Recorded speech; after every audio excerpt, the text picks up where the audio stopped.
오늘은 붉은 말탄자의 환상, 붉은 말탄자의 환상이라는 제목으로 말씀을 참고합니다.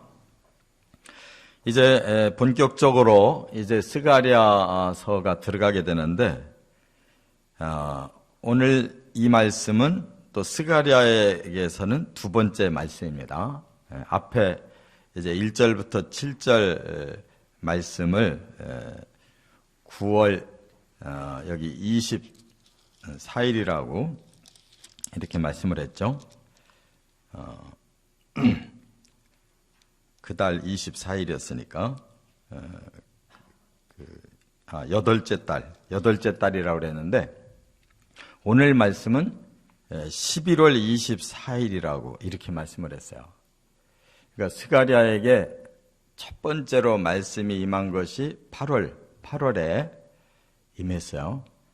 제가 앞에서도 말씀했지만 지금 학개와 스가랴가 이렇게 하나님이 이렇게 계속 번갈아 가면서 계시를 주신 겁니다.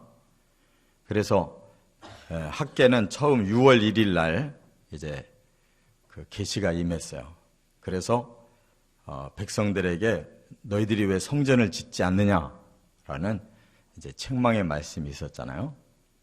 그 바람에 백성들이 감동을 받고 온 지도자들과 함께 6월 24일부터 성전 재건을 시작했다고 그랬어요. 그랬더니 다시 7월 21일 날 다시 학개에게 이제 말씀을 주시면서 아주 격려를 해주셨어요. 그리고 이번에는 스가랴에게 8월에 나타나셔서 이제 말씀을 주셨는데, 똑바로 성전 짓는 자세를 가지고 해라 하고 말씀을 주시고, 이어서 이제 11월 24일 날 이 스가랴에게 두 번째 말씀이 임한 거예요. 그 사이에 이제 9월 24일 날 학개에게 한 번 더 말씀을 하셨죠. 그래서 또 격려를 하셨어요. 그러니까 이처럼 하나님이 이제 번갈아 가면서 학개와 스가랴에게 말씀을 주시는데, 이제 학개는 끝났습니다. 그리고 스가랴에게 본격적으로 이제 계속 말씀을 주시는데, 이 스가랴서를 우리가 좀 크게 어떻게 돼 있는지를 좀 봐야 돼요.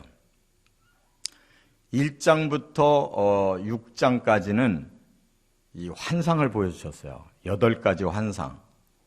그래서 이것을 보통 대단히 아주 어렵다고 보는 겁니다. 8가지 여러 가지 환상을 보여주셨는데 왜 어렵냐? 그걸 해석하기가 어렵다, 그런 말이에요. 그리고 7장, 8장에는 4가지 교훈을 주시고, 그 다음 이제 9장부터 14장까지는 그야말로 종말에 대한 더 구체적인 메시아 예언을 주신 거예요. 메시아 예언. 그래서 스가랴서가 메시아 예언이 제일 아주 강력합니다. 그래서 신약에서도 스가랴서에 이 메시아 예언을 여러 차례 인용하고 있어요. 그래서 이제 오늘부터 이제 8가지 환상을 상고를 하는데, 이 하나님이 스가랴에게 계시를 주신 이 날짜가 11월 24일이라고 그랬으니까, 성전 건축을 재개한 날로부터 딱 5개월, 만 5개월 되는 날 일부러 하나님 나타나신 거예요. 그러니까 이 날짜를 이렇게 구체적으로 밝힐 때에는 하나님의 의도가 있다는 것을 간파해야 돼요. 성전을 지금 열심히 짓고 있는데 딱 5개월 되는 날, 만 5개월 되는 날 하나님이 스가랴에게 환상을 주기 시작하신 거예요. 그러니까 이게 바로 선민에게 주시는 아주 강력한 메시지예요. 내가 이 성전을 이제 짓게 해서 앞으로 어떤 일을 할 건가를 사실은 8가지 환상으로 다 보여주신 거예요. 이게 대단히 어렵지만 이게 풀리면은 또 아주 쉬워요. 왜냐하면 마치 우리 어린 아이들한테는 일일이 말로 설명하기가 힘들면 어떻게 해요? 종이에다가 그림을 한 장씩 그려서 이렇게 한눈에 보이게 해주면 탁 들어오잖아요. 어려운 게 아니라 오히려 백성들로 하여금 그냥 한눈에 탁탁 들어오도록 8장 그림을 보여주신 거나 똑같은 거예요. 그러니까 알면 그 비밀이 풀어지면 아주 쉽고 안 풀어지면 더 어렵고 이게 환상이에요. 그래서 오늘 첫 번째 이제 환상을 우리가 이제 살펴보면 이게 풀린다 그 말이에요. 그래서 이 첫 번째 환상의 지금 내용은 저 하늘에서 하는 얘기예요. 하늘에서 하는 얘기를 이제 앞으로 땅에다가 어떻게 이렇게 하나님이 실현하실 건가 하는 이제 계획을 밝히는 내용이에요. 그래서 붉은 말탄자의 환상이라고 그랬잖아요. 제일 중점되는 한 사람이 나와요. 붉은 말을 탄 자가 있었다. 첫 번째 7절부터 11절에 보면 붉은 말탄 자가 보낸 정찰대를 말씀하고 있어요. 붉은 말탄 자가 보낸 정찰대. 그럼 붉은 말탄 자가 눈에 보이는데 그분이 누구냐? 여기 11절에 약간 힌트를 줬어요. 여호와의 천사라고. 딱 한 사람이라고 말하면서 그가 여호와의 천사라고 하는데 하나님에게 직접 대화를 나누고 있어요. 그는 우리 구약 성경에서 공통적으로 구약 시대에 현현하신 그리스도를 말하는 거예요. 구약 시대에 나타나신 메시아. 그가 이제 세 가지 종류의 말을 이제 뒤에 이끌고 계셨어요. 붉은 말과 또 여기 보니까 자줏빛 말과 백말을 뒤에 세워놨어요. 그리고 그들을 온 세상으로 이렇게 정찰을 가도록 보냈다라는 광경이 나와요. 그건 뭐냐? 이제 그리스도가 하나님의 뜻을 행하기 위해서 먼저 온 세상 상황을 그 천사들을 통해서 살펴보라고 한 거예요. 이 세상이 지금 어떠냐? 그것은 세상을 위해서가 아니라 그 세상이 그동안 하나님의 선민 이스라엘에 대해서 굉장히 고난을 줬던 이런 그 강대국들의 상황이 어떠냐를 보라고 하는 거예요. 그럼으로써 선민에 대해서 이제 하나님이 정확하게 그들을 어떻게 구원하고 축복할 건가를 이제 더 구체적으로 계획하시기 위해서.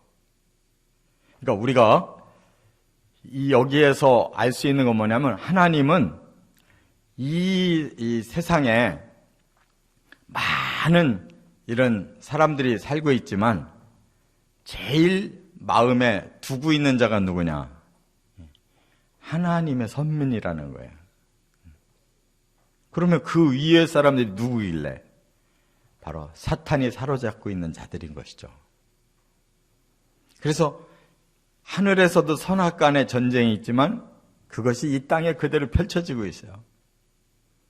이 세상을 사탄이 사로잡아서 다 휘어잡고 사탄의 악한 무리들을 만들고 있는데 하나님이 포기하지 않고 그 중에 아브라함의 자손, 다윗의 백성들, 하나님의 선민을 만들어 놨단 말이에요.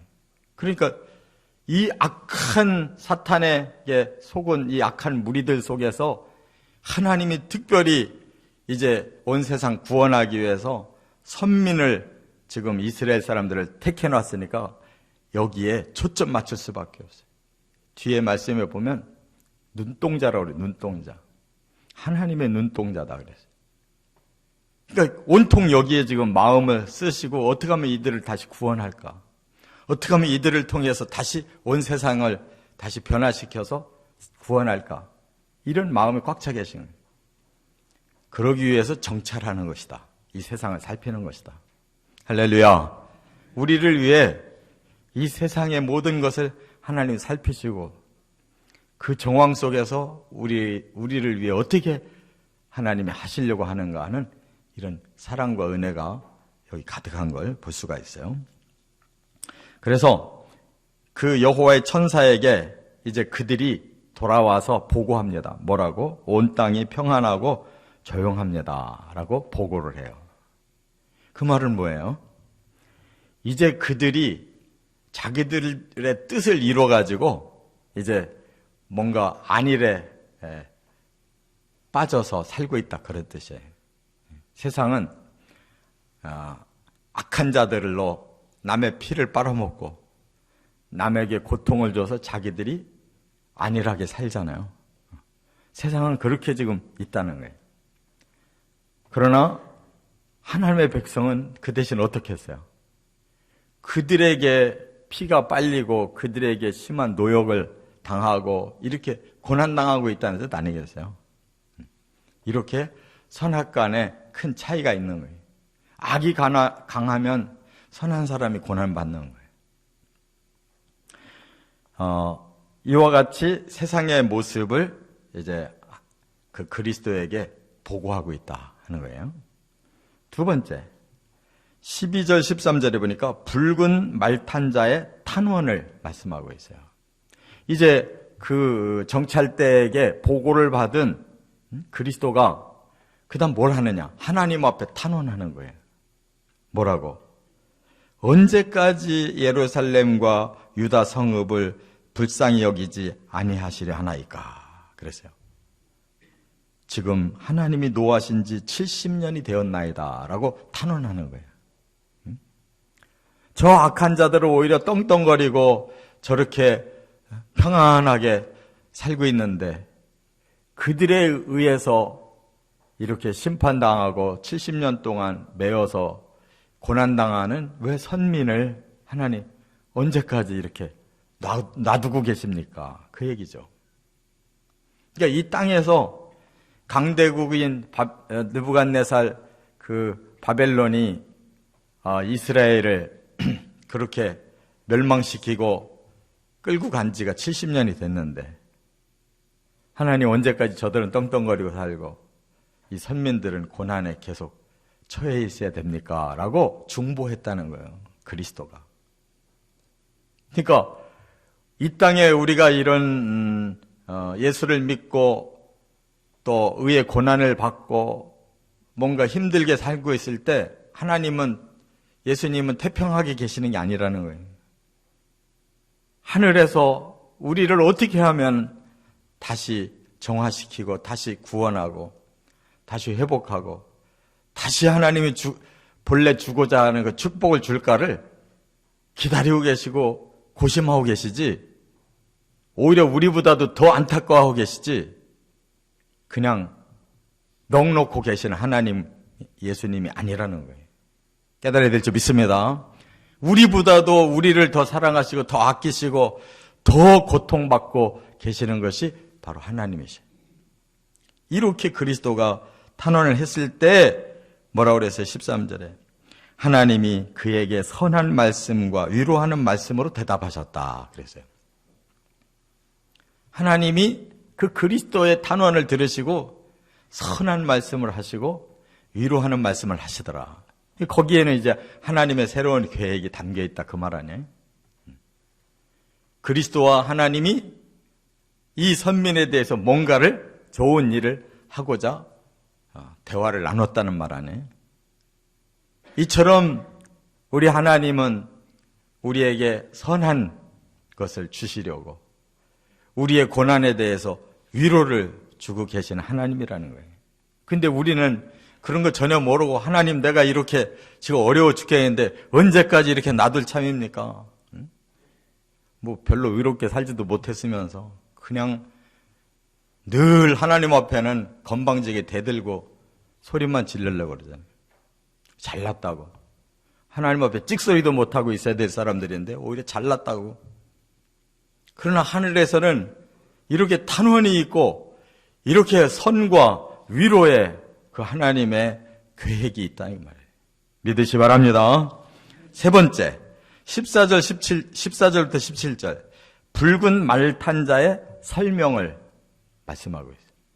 그래서 두 분 하나님이 나누신 그 메시지를 이제 붉은 말탄 자이신 그리스도가 누구에게? 스가랴에게 설명해 주고 있는 거예요. 얼마나 쉬워요. 굉장히 어려운 것 같은데 알고 보니까 쉽잖아요. 하나님의 마음 우리가 흔히 볼 수가 있잖아요. 그러니까 이 설명이 얼마나 이스라엘에게는 귀한 메시지냐고요. 이게 이제 절정인 거잖아요. 뭐라고 그랬어요? 여기 보니까 그 붉은 말탄자가 스가랴에게 하나님의 계획을 설명해 준 거예요. 그 선한 말씀, 위로의 말씀이 뭔가를 설명해 준 거라고요. 하나님은 예루살렘과 시온을 위하여 크게 질투하고 계시다. 이거 무슨 뜻이냐면 하나님이 선민이 악하니까 화가 나셨어요. 그래서 그 강대국에게 너희들 저들을 좀 심판해라. 좀 고난을 줘라 라고 했더니 너무 심하게 고난을 줬다는 거예요.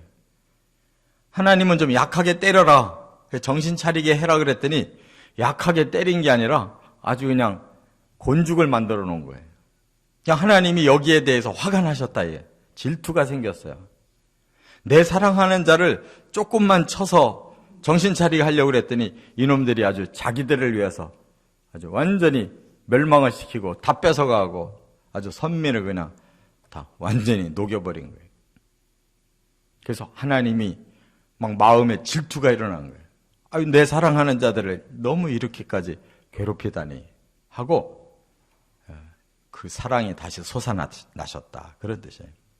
그래서 안일한 여러 나라들 때문에 심히 진노하셨다. 이제는 내가 그들 그냥 가만히 안 놔두겠다. 내 사랑하는 이 선민을 내가 다시 일으켜야 되겠다. 그래서 선민을 불쌍히 여김으로 예루살렘으로 돌아오신다. 이렇게 말씀했어요. 우리가 뭐 잘나서가 아니에요. 우리는 여전히 맞아도 싸고 죽어도 싸고 우리 죄는 여전히 있는데 하나님이 사랑하니까 불쌍해서 이제 때린 자들을 하나님이 징계하고 그 불쌍한 자들을 다시 살리기 위해서 예루살렘으로 하나님이 오신다는 거예요. 그래서 여기 뭐라고 표현해? 내 집이 하나님의 집이래요. 예루살렘에 건축될 거다. 이렇게 말씀하고 있어요. 그러니까 하나님의 집을 예루살렘에다가 건축하겠다는 것은 하나님 자신을 위해서가 아니에요. 이스라엘 선민이 불쌍하고 이스라엘 선민을 질투할 만큼 사랑하기 때문에 내가 그들을 위해서 내 집을 예루살렘에다 세워야 되겠다. 그 말이에요. 그러니까 순전히 이스라엘은 하나님 앞에 선택받고 사랑받는 그 혜택으로 그들이 있는 거지, 그들이 뭐 하나님 앞에 잘해서 영광 돌려서 있는 게 아니에요. 70년 고난받았다고 뭐 훌륭해진 게 아니에요. 하나님이 불쌍히 여겨서 그들을 위해서 하나님이 다시 집을 세우겠다고 결정하셨다. 그 말이에요. 그래서 지금 여호와의 성전이 다시 재건되고 있다는 뜻이에요. 할렐루야. 우리가 뭐가 좀 잘 된다고, 야, 이거 우리가 이렇게 똑똑하고 이렇게 훌륭하고 이렇게 대단한가? 이렇게 생각했다는 오산이에요. 그런 게 아니에요. 하나님이 우리를 사랑해서 불쌍해서 우리를 위해서 뭔가를 제공하고 계시다는 것을 깨달아야 돼요. 그래서 하나님이 이제 내가 예루살렘에다가 먹줄을 칠 거다. 하나님이 공사하시는 거예요. 하나님이. 뭐 우리가 뭘 이렇게 하고 저렇게 하고 해서 공사되는 게 아니라 하나님이 먹줄 치시는 거예요. 그리고 이제 앞으로 이 건축이 완공되면 어떻게 되느냐? 하나님의 성읍이 넘치도록 다시 풍성할 것이다. 다시 시온을 위로할 것이고 다시 예루살렘을 택할 것이다. 그래서 하나님이 목적하신 그 선민의 나라를 기필코 만들어 놓겠다. 이게 하나님의 계획이라는 거예요.